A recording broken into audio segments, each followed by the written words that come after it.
agora a gente troca de tema e a nossa pauta é a questão indígena. A possibilidade de que mais áreas sejam demarcadas como terras indígenas no Brasil. A ministra dos Povos Originários, Sônia Guajajara, tem afirmado à imprensa que mais de 10 áreas pelo Brasil podem ser homologadas como indígenas, que ao todo somam cerca de 1.500.000 hectares. Vamos ouvir.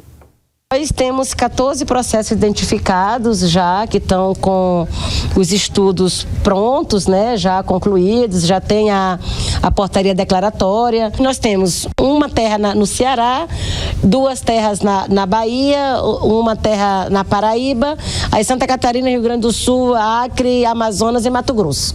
Então esses processos estão prontos e a gente espera também que o presidente Lula possa assinar a homologação.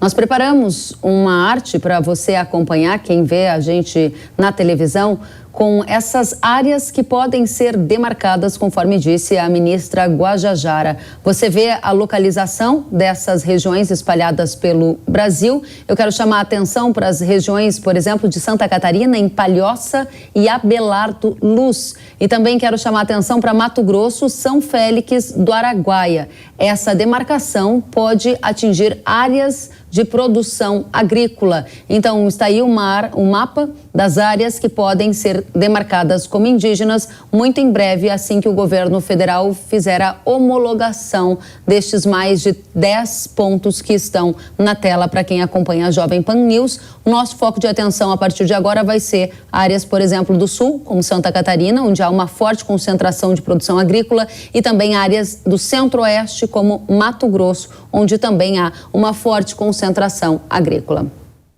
Para ter uma ideia, as áreas indígenas representam cerca de 14% do território brasileiro. 13,75% do território ficam localizados em todos os biomas do país e, segundo a FUNAI, atualmente há 680 áreas indígenas cadastradas nos registros da FUNAI.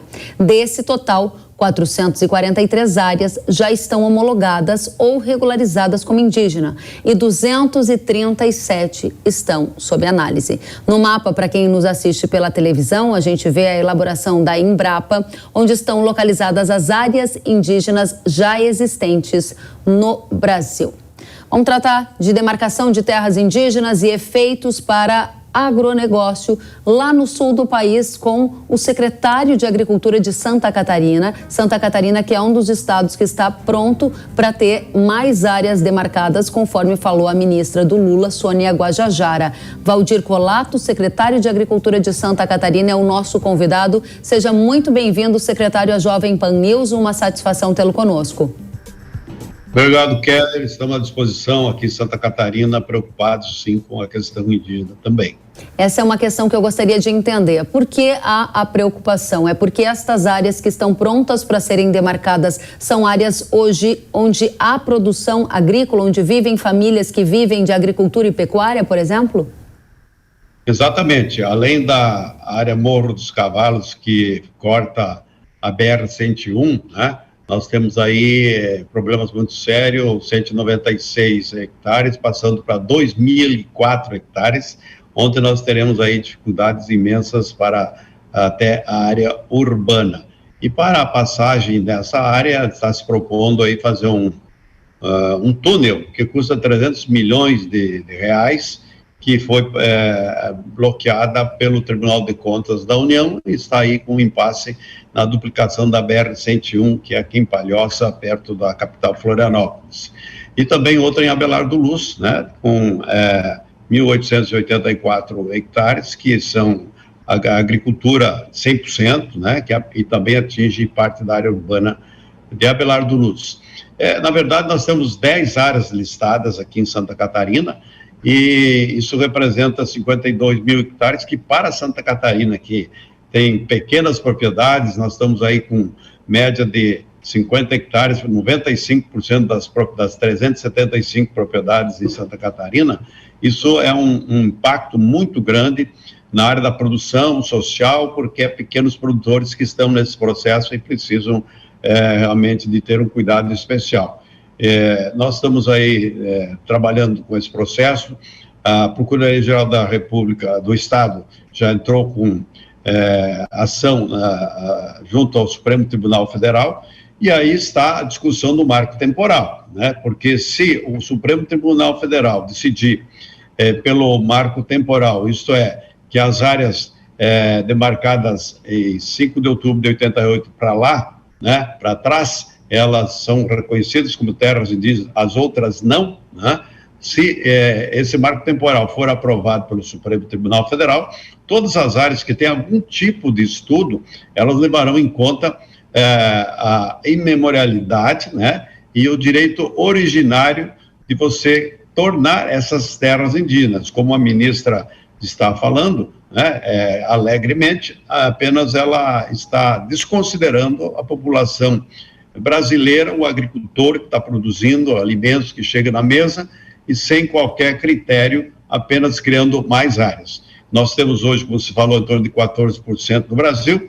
Se houver a derrubada do marco temporal, nós chegaremos a 30% do território brasileiro. Você tem uma ideia, Santa Catarina tem 1,13% do território brasileiro. Então, seria praticamente 30 Santa Catarina para nem 1 milhão de indígenas, cuja população, a metade está na cidade. Secretário, como esse tema é um tema bastante complexo, eu gostaria de pedir a sua ajuda para a gente torná-lo o mais didático possível para todos que nos acompanham. Porque, no momento, a gente tem uma fala da ministra Guajajara dizendo que já tem pelo menos mais de 10 áreas prontas para serem homologadas pelo governo federal. Dessas 10 áreas que estão prontas, a gente tem áreas no sul do Brasil, especialmente em Santa Catarina, e o senhor nos disse aqui na Jovem Pan que estas áreas hoje abrigam a produção agrícola e agricultores. Para a gente, antes de passar para o marco temporal que está no STF, gostaria de olhar para esse elemento que é uma dor mais próxima, né? Me parece que isso pode acontecer já nos próximos meses.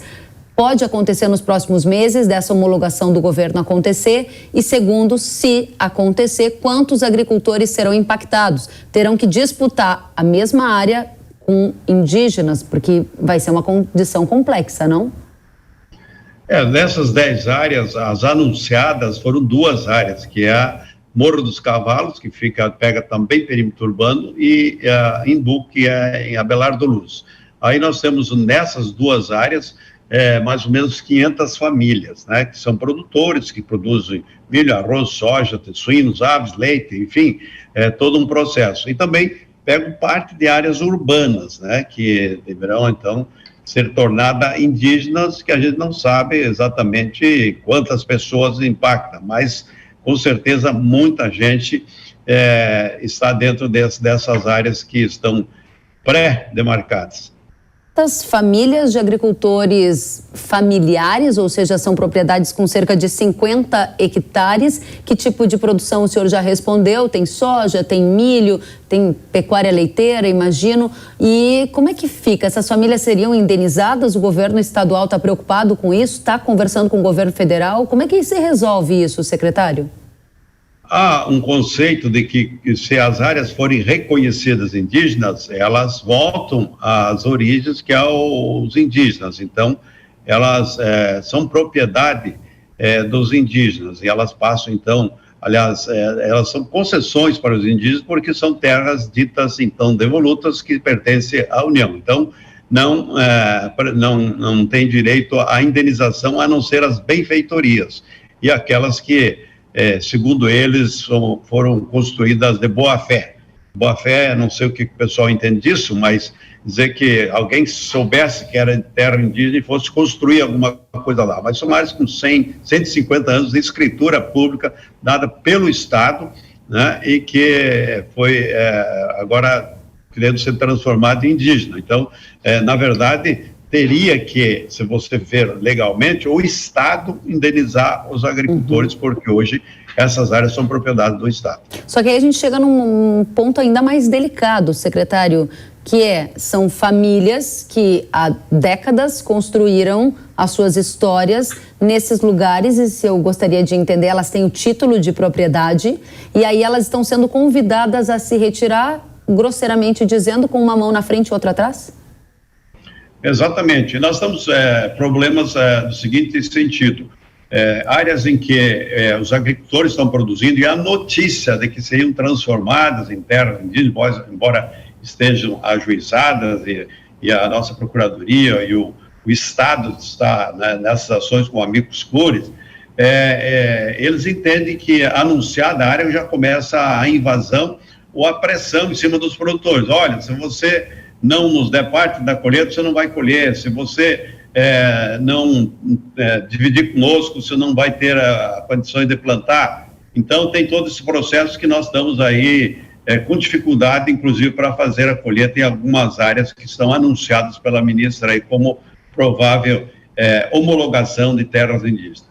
Está me dizendo, e dizendo para todos que assistem a Jovem Pan, que essa situação mais conflituosa, ela já está começando por uma pressão, uma disputa de terra entre as comunidades de agricultores familiares que estão localizados nessas áreas há décadas e os povos indígenas que já começam a se sentir no direito de ocupar aquela mesma terra. E esse é um cenário que está acontecendo onde em Santa Catarina, e o que o senhor prevê na próxima fase, depois que a ministra Guajajara conseguir a assinatura, o aval para transformar essas áreas em indígenas como ela gostaria?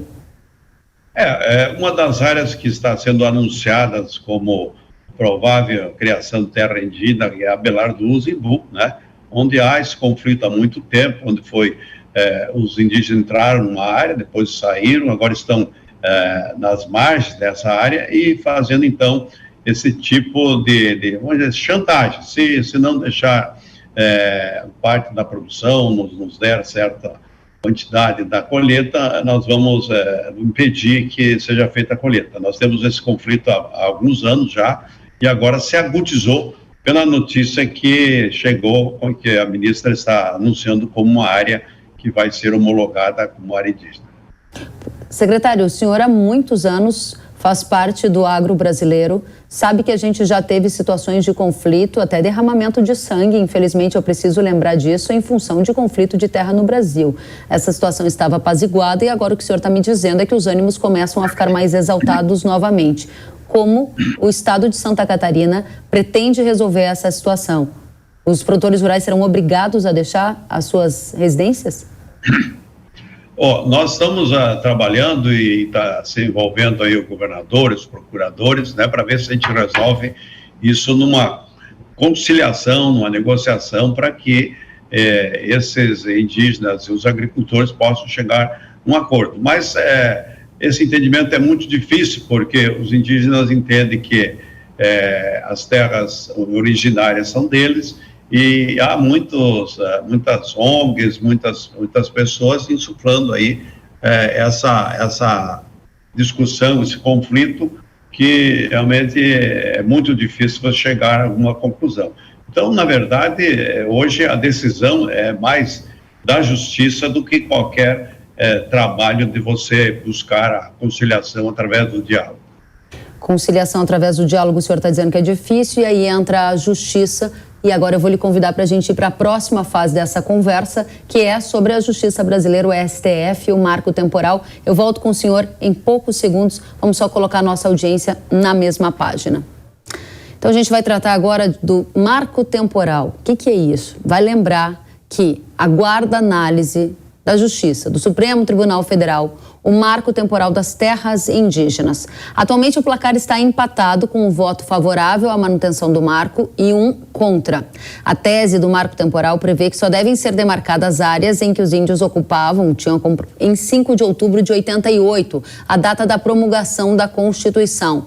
O agronegócio defende essa tese, pois ela também é uma espécie de garantia ao direito de propriedade. Desde o fim do ano passado, a presidente do STF, Rosa Weber, tem se encontrado com indígenas. Na última semana, Weber voltou a se encontrar com lideranças indígenas que pedem a volta do julgamento do marco temporal. Essa foi a terceira vez desde o fim do ano passado que Rosa Weber se encontrou com grupos de índios. A ministra do STF já afirmou que pretende colocar o tema em votação antes da aposentadoria dela, que ocorrerá em outubro deste ano. É mais um tema que importa demais ao agro brasileiro.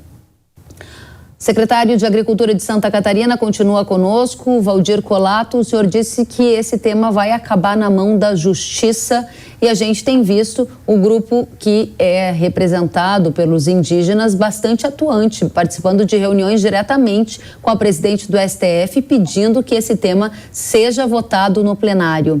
Há alguma reunião do setor agro, do governo do estado de Santa Catarina com o STF na sua pauta?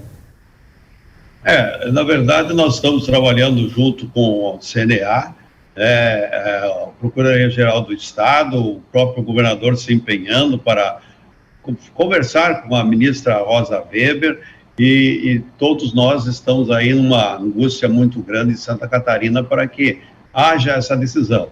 O que nós estamos pedindo é para postergar essa decisão até que se ache uma outra saída, né? O próprio governador está oferecendo aí a possibilidade de outras áreas para que se assente os indígenas, se é que precisam de áreas de terra, que nós temos aqui em Santa Catarina realmente terras que podem abrigar facilmente a nossa população indígena.